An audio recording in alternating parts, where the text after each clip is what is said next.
Being said, I'd like to invite Mr. Jason up here.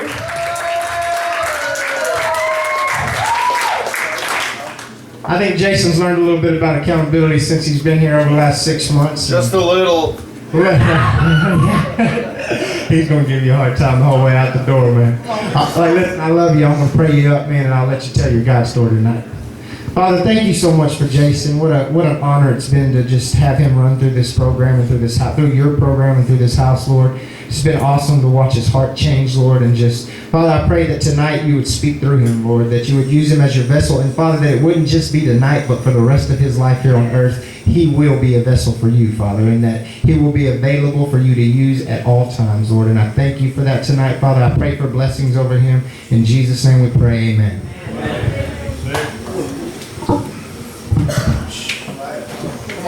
I got the book. So, anyway, thank y'all. Just quick, I wanted to just honor and recognize my friend Stephen Lanier. Yeah. Sorry I get choked up now, they broke me. Anyway, they came all the way. They know me since I was born, and they youth minister.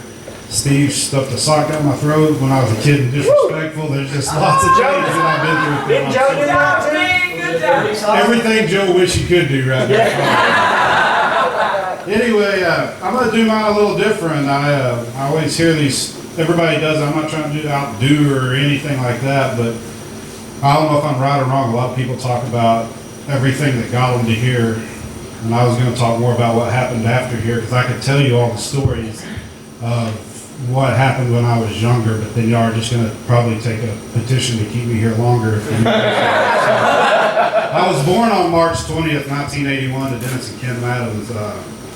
I put in here that I had a normal childhood, but I didn't really. I had a very, very lavish childhood. I was very spoiled, and I was very entitled. I know that from my grandparents used to take me and my middle sister Courtney to Lubbock, to the mall, and we were taken to Dillard's. You could pick anything you want. We did this every other week. It was the other one's turn, and I know I was entitled by, looking back, because when it wasn't my turn, I didn't enjoy it. I would throw a fit, and I didn't want to be there because it wasn't for me. I wanted nothing to do with it. And that started when I was young. My parents didn't encourage us. My dad beat me like you ain't never been beat, and it still didn't help. But so as early on, clearly I was entitled. One of the things I became very interested at an early age in was music. I don't know why. I didn't even ever think about it until my dad was the type, if you took a lesson in something, he paid for the whole year and you had to finish it. And you could not quit. My sister wanted to quit piano, and I knew she was going to get in trouble. So for whatever reason, my little heart brightened up, and I told her I would take over that for her. I became fairly successful at many different instruments. I played on the praise team for 20 years, but that didn't help. I never drank during high school. I was scared of what would happen to me. I didn't do any drugs. I didn't do anything. I made good grades. I definitely put on a show. There's a lot of testimony over there. These guys have seen me. I could woo the crowd. I had no problem with it. I had my first drink. I don't remember if it was 17 or 18, but we had one of the only drive-in theaters called the Skyview. It's recently burned down, but it was still there. It's one of the few remaining in Texas where they became popular again, and that's where everybody went, and so that's where they would drink. I remember having my first drink there. It wasn't nothing exciting to me. I was just like, what's the big deal? And went on. Where it became a big deal for me is when I graduated high school. I did not want to go to college. My grandmother told me I was going to Oral Roberts University, the Christian school, and I wanted nothing to do with that. And you have to write a letter about your walk with God to even get into this college. My grandmother wrote that for me and then told me that I was enrolled. I don't know what I said. I guess it was good. Anyway, I got great grades. You had to attend college, so I made straight A's until the end of the first semester. You had to take PE. It was wellness of the mind, body, and soul. I refused to do the PE class. It was nothing. It was a 1 mile walk. And I refused to do it because my time limit was 14. Yeah, now it's kind of funny, but it was 14 minutes, but there was a bigger girl in the class, and they said I had to run it, excuse me, and they said she could walk because of her weight, and I said, that's not fair, that's wrong, she should have to run with the rest of us, because I was very judgmental. And I refused to do it, and I didn't qualify for scholarship. And my dad flat out said, I'm not paying another $12,000 a semester for you to be an idiot. And I went to Tulsa Junior College. Let me rephrase that. I enrolled in Tulsa Junior and took them a check. I never showed up again until it was time to cash my books in for here. I started drinking in Tulsa, Oklahoma, and if there was a party, I was there. Still spoiled, still very entitled. I told my grandmother I was getting my clothes dry cleaned, and so I would get massive amounts, well, not massive, but large amounts of money every week for that. That's not what was happening. And anyway, so I kept drinking. We just skipped forward to eventually my mother showed up with a U-Haul and said, you're coming back to Lamesa. My father owned the insurance agency, and so I went to work for him. After about a year, I finished up my associates through Howard, and my dad trusted me to go to West Texas A&M. He drove me up there, enrolled me in school, and I, once again, never went.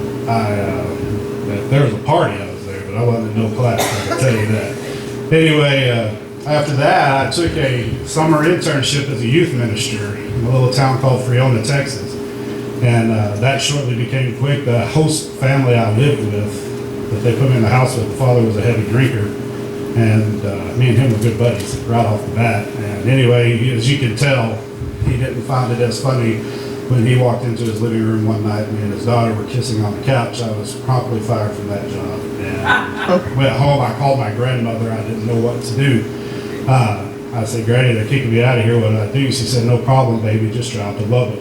I drove to Lubbock, and when I got there, I had an apartment. There's no way to tell my story without just telling how spoiled I was. I don't do it to brag because I see what it's done to my life, but I wasn't ever required to work. I had everything I wanted. She came up there every Sunday, filled my vehicle up with gas, gave me money, filled my refrigerator up with my dad and my grandfather in tote, telling her how stupid it was, and now I see how right they were. That's not the end of that. After years, I finally, when I was 21, I got my first DWI.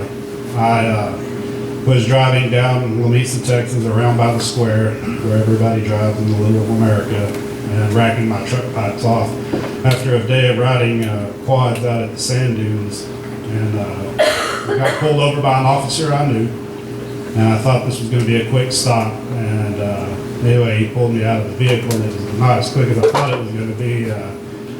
He asked me if I'd been drinking, which you didn't need anything to tell that I had. I probably got drunk just from smelling me. And anyway, I blew a .288, and I got out of the vehicle. And on the way to jail, I told him, I said, "Don't you know who I am?" I said, "My grandfather's on the city council. My relatives are the mayor." He didn't care. I was so drunk, I tried to make a citizen's arrest on him for speeding. He was stood 50 and 45. All this was funny because it was on video, and in small towns, everybody watches that. It's not funny, but that's what happened.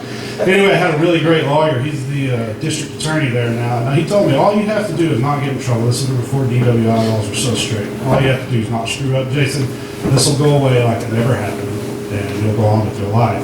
So I waited 3 months before I got another one, and got pulled over, and this time he couldn't do anything about it. They did. Now I know that they were rolled into one. I accepted it as it was a second or class A misdemeanor. I got 2 years probation, but once again everything was swept under the rug. Before we left the courthouse, my grandparents had already paid all my court costs, probation fees, whatever. All I had to do was show up. But in Texas, you can't get off DWI probation early like you can other things, so I had to do the 2 years, which, I mean, I hate to say it, but it was nothing. During that time, I got a job at Western Wireless and quickly became manager, winning trips to San Diego and all over the country for top 10% of sales out of the entire company across the U.S. I was good at my job. It was working at a wireless store, but in the smaller towns, they aren't like they are here where they're on every corner. These are actually corporate stores. Quickly came to be managing 3 of them, even with no vehicle. My dad, it was like being in high school all over again. My dad took me to work and picked me up. Some of the scariest times were when my parents and grandparents would go out of town, and I had to ride home with my great-grandmother, who still alive to this day, 95. She was well into her 80s then and had the Aurora V12 racing car thing. I like to use it. She had no problem. After Verizon, for no reason at all, I decided to quit my job and move to Midland, Texas. Just out of the blue. There wasn't no, hey, I'm going to stop. Nothing. God had restored everything to me. I had everything given back. My dad had helped me with my credit. I had A1 premium credit. I could do whatever I wanted, and I did. I bought a vehicle with it. And then I decided to quit my job because that was a smart move. And I moved to Midland where I thought, well, I can get any job I want. And I took a long time to find one in Midland. I thought it was a lot faster. Anyway, during that time, I ended up, my mom was going to pay for my truck. I had gotten behind, obviously, with no job on the note. Mom was going to pay it, and Dad told her no. And they repoed that truck from me. I've got that taken care of now. We'll get to that. But anyway, after I left Verizon, I eventually got hired on with Progressive in Midland, Texas. It was a great company. You know, you go to Tampa, Florida for a month to train, just to train to learn. As an adjuster, great job. I partied the entire time I was in Tampa. Everybody makes fun of my tattoo. I'm not going to show it off. In Tampa, they don't close bars, and they said we have to close for an hour, so we all thought it'd be a great idea to go get tattoos until I got sober and saw what I'd done. So anyway, just another great decision. Shortly after getting back to Midland, Amy, Arlene's mother, who was a wonderful mother, just the most awesome person I could ask to be raising my daughter, got pregnant with Arlen. And I had lost my job with Progressive because I could party. And I was more interested in the card game at Buffalo Wild Wings. Plus it paid more, really. Gambling always paid more, it seemed like. After Progressive, we moved back to Lamesa, and I went to work for the high school teaching or whatever. And did that for a year. At the end of the year, you get your reviews. I had glowing reviews. Everyone liked me, from the principal down there. I mean, I was just, everybody was like, we hope you're coming back. During that summer break, I was riding with someone who wasn't 21 and got a DWI. And I didn't know whether I should report that to the school or not, so I reported it, where I was promptly let go. No matter how good the review was, they couldn't have that. That person was 20. It looked bad for a teacher to be with them. Shortly after, God, like he has done time and time again, gave me a great job working for State Farm. I got a job, I had to change my adjuster's license that I had at Progressive. I had to change it to a producer license with State Farm. And had that job for a while. I didn't know, but our agent didn't make it. And if the agent doesn't make it, everybody he hires gets let go. So it was no big deal. I worked for a while where I started dating another young lady. And I got married for a second time, kind of like Ryan's story. No one said I was smart. And after the second marriage, I went to work for her dad. He was probably one of the kindest, most forgiving, loving men I know. If he heard me say that, he'd punch me because he's got to be hard and tough. But he is a man that given me second chance after second chance. I worked for them over the total span of time for over 6 years. While I was married, of course, I would not be fired. They had a foreman that was there for 30 years. There were no cell phones allowed, none of that. I didn't care if I got caught by the foreman because Sammy was just going to tell me. In my mind, Sammy was just going to tell me it was fine, it was no big deal. So it really belittled that foreman, and I got a sick, twisted pleasure of how you can't tell me what to do, I'm above you, which is horrible. And I've apologized to that gentleman since then. But many times during my employment there would be days I just didn't want to go to work, and I wouldn't. It wouldn't matter if I was drinking or not. I knew I wasn't going to get fired because I was married to his daughter. And I abused, those are men's acts to make. I abused those people. And eventually they fired me like 3 times. Every time. I've never heard somebody fire somebody and apologize to them at the same time. But saying it's just like, I can't keep you here if you're going to keep doing this. Eventually, the last time that they fired me, it was obviously the times I was missing was for drinking. And, you drink 45 beers in a golf tournament on Sunday, you don't feel like going to work at 6:30 on Monday morning. It just don't add together. And that was every weekend. Eventually I got kind of to the end of my rope, and I wasn't even drinking anymore. I was so depressed. So I don't know that I was paranoid, but I'm the type of guy that would always have every window open, every door open. Everybody could come to my house at any time. And I got to the point that I'd just lock myself into my house. I wouldn't answer my phone. I would only leave if I had to leave to go get food. That was if I couldn't hand somebody money to go get it for me. My cousin Jess, who I'm glad he's not here because I would choke up. This dude, throughout my life, Jess and I are intermittent. He has a very great testimony, and I hope one day he gets to share it here. Very similar backgrounds, but eventually he gets, I don't know if anybody here has heard of Discovery Austin, but he's put me through Discovery Austin, which is just a weekend deal. He's done everything he can to help me, but anyway, in September of last year, I moved to Lockhart, Texas, and Jess had called me. I didn't move there. He called me and said, come to Haiti with me. I didn't know that it was a little trick to just get me out of my house, because I guess they knew I wouldn't tell Jess no. So they were going to go to Haiti, and we went, and it was a wonderful experience for me. It brought up all my memories of Africa, Hong Kong, China, and Mexico, other places I've been on mission trips. We got back, and God was slowly restoring me. I went to work for a friend that went to Haiti with us. His name is Ben, and Ben Ward. And I went to work for him, and life was going good. I stayed with Jess and them, and I was doing what Ben wanted. I never had an employee that actually worried, or employer that was, other than Sandy, who was really worried about me. And I wasn't really doing nothing because I was hiding it real good. And anyway, I slowly started drinking, and Nicole would not allow Xbox, which was a huge thing for me.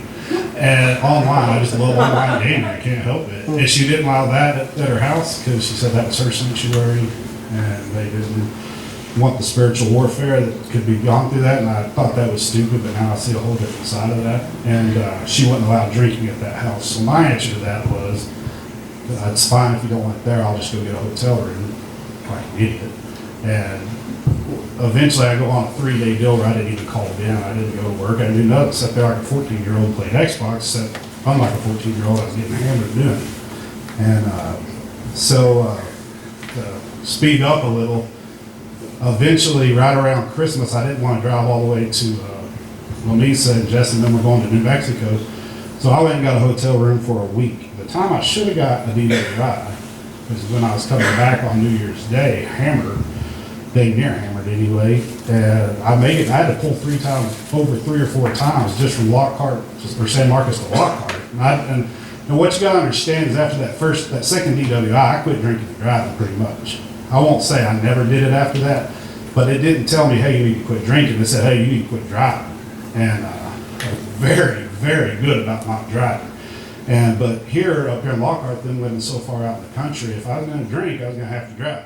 And like we do when that itch hit, we were going to scratch it. And anyway, so eventually I go to this bar in Lockhart that I shouldn't have been at anyway, retarded. But I go to it, and I know not to drive because now I know I'm drunk. So I was like, man, I'm just going to sleep in my truck. It's a responsible thing to do, right?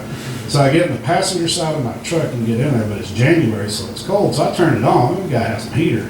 I wake up to an officer, a sheriff, knocking on the window. Because that vehicle was running as DWI, I was honestly ignorant of that law. I had no clue. I just thought I was doing what was right. You were in the passenger seat? Even though I was the one in charge of the keys. So anyway, I wake up in jail thinking I'm getting a PI. And I was like, whatever, no big deal, $200, see you later. And they charged me with DWI. And at this point, I get real nervous because I'm like, I've had 2 of these. And the third one's a felony. And so I'm sitting there with it, and in Lockhart, Texas, that is Mayberry, my friend. Ain't nothing moving at nobody's speed, and especially the speed you want. I couldn't get out of jail because the bondsman didn't trust me to ride in his car with him to my truck to get my card to go get him $200. That's all my bail was, $200. It's gonna get good right here. And so it's $200. So my dad had told me when I got my second one, and he had part of my punishment for that was one night in jail. He said, if you ever get another one, no need to call me. I ain't gonna help you. I called Dad. I was like, I got the money. I just need you to pay it, and I'll pay you. He said, I told you not to call me. Yeah, I think you're kidding me. So I called Jess. And Jess was like, I can't come get you. I was like, well, they got my truck impounded. I was like, I gotta go get my truck. You gotta have to go get me out. Anyway, he finally called me. He goes, I went and got your truck. It's $450. And I was like, I'm over here. Just $200 more. And they wouldn't do it. Nobody would get me out of jail. I guess this was there. Finally, Jason's not going to change unless, nothing's going to stop him unless something stops him. So I sat in jail for 57 days, not knowing nothing. When I tell my jail story, a lot of people laugh because they can't believe it. I went to the jail. I've seen worse fights here than I saw in that jail. And I was in a federal holdover facility, so we ate like kings. I quickly became a not head trustee, but a top trustee, pretty much head, but let me get there. So 57 days later, I hadn't even been to court. And we go into court. The most embarrassing thing I think I've ever done was being shackled and getting in that van and having to walk across that parking lot. You can only move your feet that far. I had never done anything like that. I'd never been arrested. Everything I'd done would have been swept under the rug, and nobody's there to bail me out. And so I go into court, and the DA comes up to me and goes, "Your charges have been upped." And I was like, "Upped?" I was like, "What do you mean upped?" And this was why I got real scared. I thought this is where they were going to say felony. I went to bed every night reading my Bible. Dear Jesus, don't make it a felony. I'll do anything you want me to do. I read that Bible. And she goes, she said it's a Class A misdemeanor. And I said, well, that's all right. I can deal with the Class A. You know, thank you, God. You know how we are. Thank you, Jesus. Yes. And, you know, during all that time, I was like, Lord, if you get me out of this, I'll never go in another bar and Lockhart. I never did this. We'll skip to the day I got out of jail. I went to the bar. I got arrested. And I didn't go there first. I told Trey this story. I went and I got a phone. Obviously, I'd been in jail, so my phone had been turned off. I went and got a phone. I just wanted GPS. I was going to drop home. And then, you know, realized my house had been sold while I was in jail. But it was owned by my grandparents' real estate company, and they were done. And one of the things about jail that I thought was funny, I said I will never be so low in life that I'm a janitor. And the only job they had as a trustee was the head janitor in the morning, so I cleaned them toilets because I wanted out of there. And God will humble you if you let him. And sometimes if you don't let him. And anyway, so that day I get out of jail, I go get the phone, I have no driver's license, I have no nothing. If I get pulled over, it's another Class A misdemeanor, and I know I'm going to be in Podunk, Mayberry, Lockhart over here, and they're not going to take me to jail for 60 days. And so like I was an idiot, I just drove off. I didn't know what else to do. Side note, got him. The first thing that was in my truck was a pack of Kettle Crush. I popped that open. First thing I wanted was a shot of whiskey. I've forgotten all those prayers. Like, God, it's very similar, and I think everybody in here that's been to jail has very similar. You forgot all those prayers you prayed out. And, but anyway, so I go there. I've called Jess. What am I supposed to do? He goes, "Man, I'm going to get you a hotel room so you can get cleaned up." Worst thing you could have did, because now I got a hotel room. So I go and I get a 12-pack of Bud Light and a fifth of whiskey. And which, you know, when I was drinking, that's a lot, but it really wasn't a lot for my tolerance level. And it turns out it was because I hadn't drank 50 or 80 days. But anyway, I get there and I drink. I wake up the next morning and I realize, crap, what am I going to do now? And I agreed to meet Jess, and he was like, if you'll just go to Oak Ridge, I think, you know, he tried to get me to go to Oak Ridge before I was DWI, but I simply said, I haven't done anything wrong in 15 years. I hadn't got caught with anything wrong, what I didn't do. And he tried to get me, he said, if you'll call him, and okay, so I was like, well, I don't have no better option. I said, I'll call him, I'll go in and I'll leave. And I called Josh Harris, and he said, man, I ain't got no room for you. It wasn't even like, man, I'm sorry I don't have room for you. I ain't got no room for you. And I was like, all right. He said, but you can call Chris Fowler. And I was like, okay, let me call him. And so I called Chris, and that prayer of wanting somewhere, but I still had the other prayer, well, hopefully he's full too, and I won't have to deal with this, because I'll honor my commitment. And I got room. Man, how would I do that? And so I'm stuck in Lockhart, Texas. What? What? Got a room. You got a room? I got a room. And he was excited about it. I'm like, man, he's real nice. Anyway, so I'm trying to catch up because we're catching. I thought I'd be shorter than this. Anyway, we hadn't even got halfway the stuff I wanted to say. Anyway, point is, let me clear it up real quick. I called Chris, and he has room, but we still have a problem. He can't take me till Tuesday. And this is Sunday, and I called my dad. I said, all right, this guy's got a room wherever this town is. And I was like, if you'll just, I said, you're going to have to buy me a hotel room tonight. I'm out of cash. And he goes, okay, I'll pay for your hotel. I stayed at the Best of Western or whatever in town Lockhart. And the only other way to do it was, I had no idea But Jess had been in contact with Steve, and he's like, Jess was like, I'll give him halfway if you can get him the rest of it. He told Steve, asked him if I could stay the night, and I talked to him with Steve, like Steve always did, upbringing. And I spent the night with Steve that night, Steve and Lanier. And it was funny, the next morning Lanier had left, I believe she had a dentist appointment or something, I can't remember exactly. Steve had gone too, so I woke up in their house, I'd never been to it, and it's on a prison farm, right? So I walk outside and there's these inmates on tractors, and I'm like, where am I? I already get sentenced to put, he's the head of the, what department is that? Farm manager for that prison system. Anyway, so Steve brings me here, and he gets me here, and I remember my first round table. I remember sitting right there at that corner. I didn't want to be here, and my plan was I'm out of here as quick as I can get out of here. And I remember who it was. It was Jonathan Stanky. It was Miguel. It was Grady. It was Matt, Josh. It was Dave and Cam and Brian, all sitting there.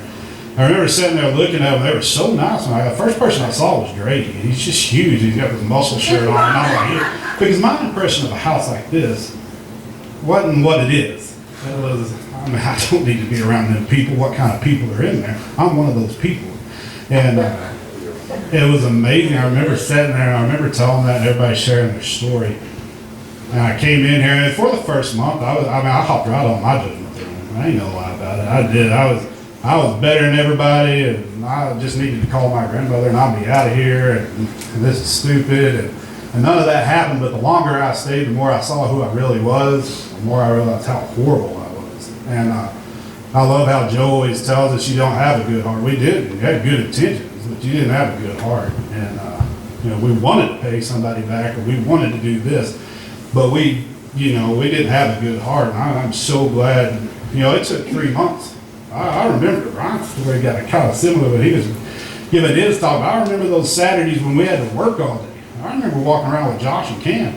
I'm leaving this, but I didn't sign up for no work camp. I was like, I called my dad. I would call my dad. This is literally, because he told me this at the end. I would call my dad and say, all we do is work all day. I was like, it's supposed to be $600 a month. I'm paying him the $600. Why is he working? And then that turned into, Dad, we don't do nothing on Saturday. If we weren't working, Dad, we don't do nothing on Saturday. We just sit here. Just sit here and watch TV, nothing going on. And Dad's like, you're not happy either way it goes. And I wasn't, because I was such a miserable person. I wasn't happy either way it went. It didn't matter what you gave me, I was going to grind about it. And I still do a little bit sometimes. I'm working on it. But anyway, what I learned at that round table simply, or not at the round table, but now, more or less, is you can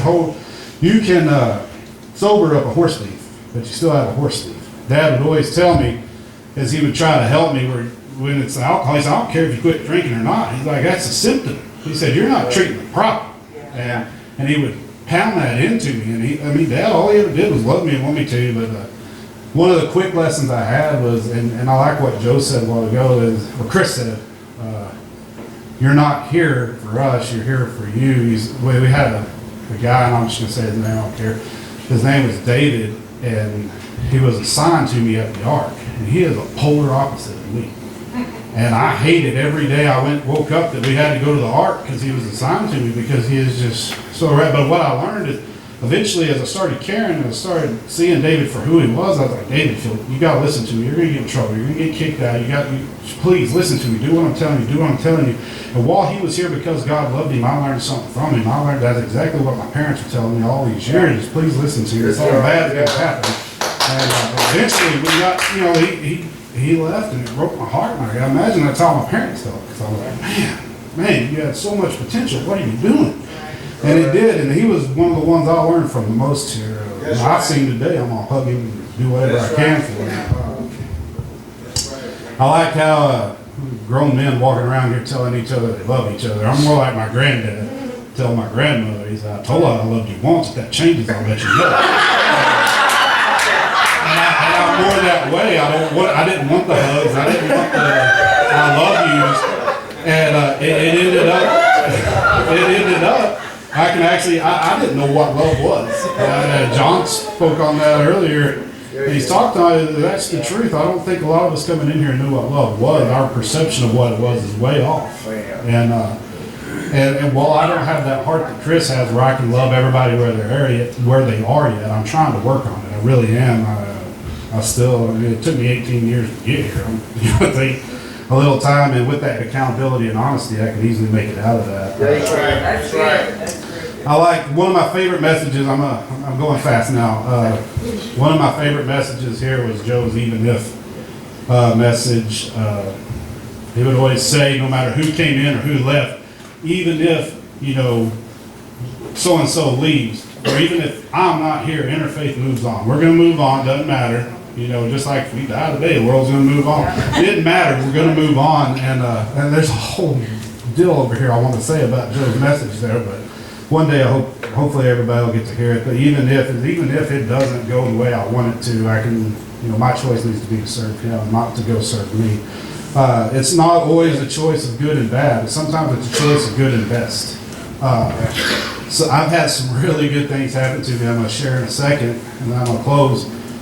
I've had good options and I've had best options. And the way things have happened this last month are just nothing but a miracle. Amen. When I was planning on moving out or getting ready to move, I had no idea what to do. Brian had said I could go live with him, and which is crazy because we are like polar opposites. I actually love Brian. He has been more than good to me since I've been here. These awesome flip-flops, man. When I was getting ready to leave anyway, nothing was panning out for me. I was planning on moving back to Lubbock. My truck had sold. I had a large sum of cash given to me, and not given to me as my truck. It cost me my truck to do it. But at that time, I acted out of fear. I sold it because I didn't have a driver's license. Anyway, to get the bank account set up, I had to have a second ID, and turns out I don't have any surcharges or anything. I had to reinstate my license. I was like, well, I'm an idiot. But you know what? It's going to work for the good. God bless me, but none of those. That was technically a third DWI. It's a felony, and all I owed was a reinstatement fee. That was pretty awesome. So anyway, ended up with a bank account and a license fixed. But anyway, nothing was going on. We had shared a story with us about burning your nets, or burning your ships, excuse me, about Alexander the Great. As they crossed over, he told them to burn their ships. You're operating with a safety net that you're never going to go. So I was quickly understanding, man, Lubbock's not really a viable option yet. What else can happen? While I was praying about it, I was like, man, I don't know what to do. I ain't got no job. I was like, I got some money. I'll make it. And I think his name was Keith Moore that spoke at the Ark, right? Is that his name? Yeah. So, okay. I still make fun of people because I'm not all the way healed yet. So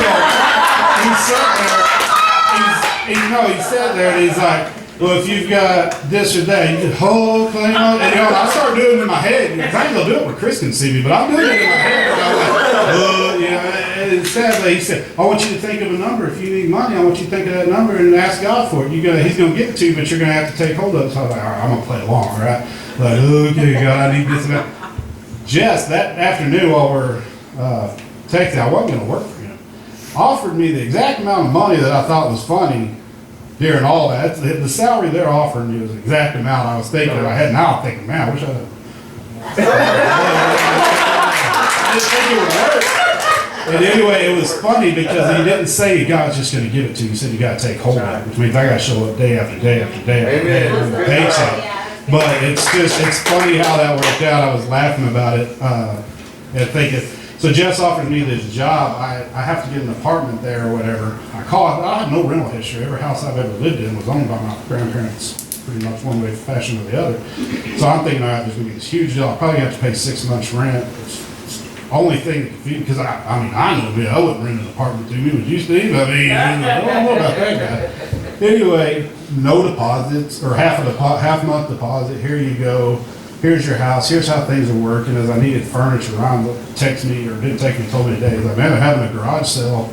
My neighborhood or whatever is having their annual garage sale. I was like, everything's just like slowly but surely, everything's just falling apart. And then the weirdest thing, so like I mentioned about the Haiti mission trip, Craig introduces me to Michael sitting back here. He's the events director for Core Love in Haiti and knows the pastor that we work with. I told Joe, I was like, hey, this place is really coincidental what goes on around there. It's a conspiracy, right? But anyway, 2 more things. I promise I'll shut up.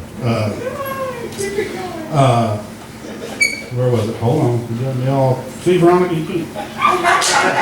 throwing me off. That song, I don't know the name of it. I think it's Reckless Love of God. I don't normally do this because you can take any song and put any meaning to it. But I was laughing because there's that no shadow you won't light up, mountain you won't climb up. Anyway, it gets down to the no wall you won't kick down. I remember to light, the part about lighting up the shadows was me sitting in my house, man, how I had curtains drawn, doors shut, didn't want nothing to do. How you lit that up, we were talking to counseling, how sometimes God has to use people, and you're going to choose whether you're going to move. God has to use people, but I remember I would call when my dad would come try to check on me and knock on the door, and I always go run, turn the shower on, because you could hear the shower from the garage. And I'm like, oh, I'm in the shower. And finally one day he straight up said, I will kick this door down. I'll drive my truck through the front of it. He said, you're opening the door one way or the other. And when I heard that song, I was like, I was sharing that with him. He was laughing. He goes, no, I was serious. I'll be up in your living room.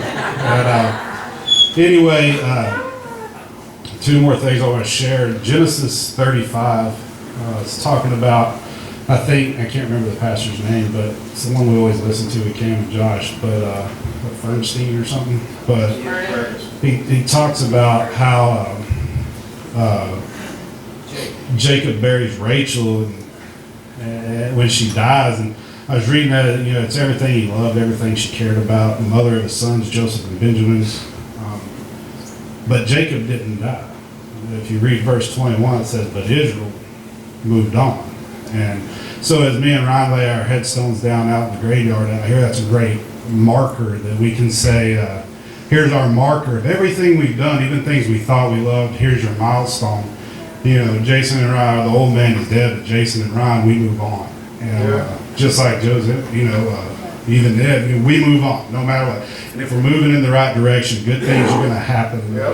Last thing I want to share is got another Haiti deal. This old ratty-looking book here, Jess gave me in September when I first went to Lockhart. He was trying to get me to come here. He's friends with a man named Benson Thermidor, but what it's called Second Story Goods. I don't know if you know who they are or not up there, but it's just real quick. His story is we live and work in the country of Haiti, a small town of Jubilee. It's between Ghana and the sea, and it's a place filled with people whose second stories began to emerge. What this is old coffee sacks. They have a whole store of stuff, but what it says down here is pretty cool. It says he has a beautiful vision for Jubilee to be transformed from a place of scarcity to a place of thriving entrepreneurial business. He's training young men and women in basic business skills and techniques for making quality goods. So here's the deal. Before I say this part, this is my journal. This is my San Antonio plan. This is everything that has happened to me in 6 months. I wrote down, because when Jess first gave me that, I have an entry in here, and it was on the day he gave it to me in September 2016, where I said, this is a journal, and that sounds stupid. I don't know why anybody would want to write anything down. That's literally what it says in the front of this book. And so these pages, this is before this ever got in there, but these pages are filled with things that have happened to me, friends that I've met, people that I've come across. But the next part of this is what's amazing, because it's my story and the story of Haiti. It says, so the journal you hold in your hands is a weighty one. It carries the power of lives restored and a potent hope. It says, through this journal, businesses and people are able to provide for their families with dignity. They're breaking the cycles of poverty and aid. They're trying to build their second story for themselves and their community. And I think that's cool, because that's exactly what we're doing here. We're trying to build our second story, where our lives are going to be different. The life verse I chose for on my headstone is 1 Corinthians 16, 13, and 14. It says, be alert, stand firm in the faith, act like a man, be strong. Your every action must be done in love. I would break that down, but I'm running out of time, so I'm just going to leave it with this. I don't know if you know the names Harold Abrams and Eric Liddell, but the movie Chariots of Fire was written about them. The 1924 Olympics, Eric Liddell was a Christian missionary to China, and his sister was mad at him because he was running in the Olympics and not being a missionary in China. And he said, God made me fast. I'm doing this for God, and then I can get to China. But Harold Abrams is the story I want to get at. He didn't believe in God, I don't believe. And he won, both of them won gold medals. Eric gave all the glory to God on his medal. And Eric, while talking to his trainer during a rub down, said all my life. You know, he just won the gold medal. And anyway, it says, I'm 24 and I never knew contentment. I'm forever in pursuit, and I don't even know what it is I'm chasing. That's definitely been my story here. I've won everything. I've had great salaries. I've had great jobs time and time again, but every time I got to the top of wherever I was, it was never enough, and there was never, the void was never filled. I had no idea what I was pursuing. I was just trying to win. And that never got me anywhere. Now, as I leave here, I know I'm clearly focused on Christ. I'm clearly trying to live a better life, help other men see that their life can change too. And I can tell you, sorry guys, take my throat. And I can tell you right now that while I thought I was better than the people that would come in this house, I am more than honored and humbled to be one of them. Thank you.